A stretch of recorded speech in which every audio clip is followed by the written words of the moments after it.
Regency పాఠశాల ప్రాంగణంలో ముందస్తుగా కృష్ణాష్టమి వేడుకలు ఘనంగా జరిగాయి. ఈ వేడుకలో భాగంగా ఎల్కేజీ నుండి 5వ తరగతి విద్యార్థులు గోపిక, శ్రీకృష్ణుడు, రాధ వేషధారణలో ఫ్యాన్సీ డ్రెస్ కాంపిటీషన్లో అలరించారు.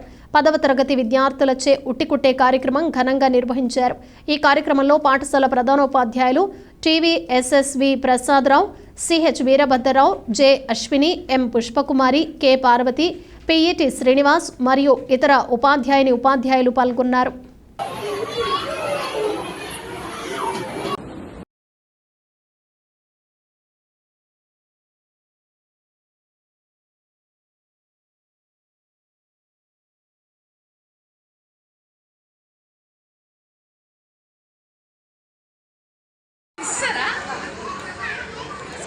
మళ్ళీ వెయ్యి ఒకసారి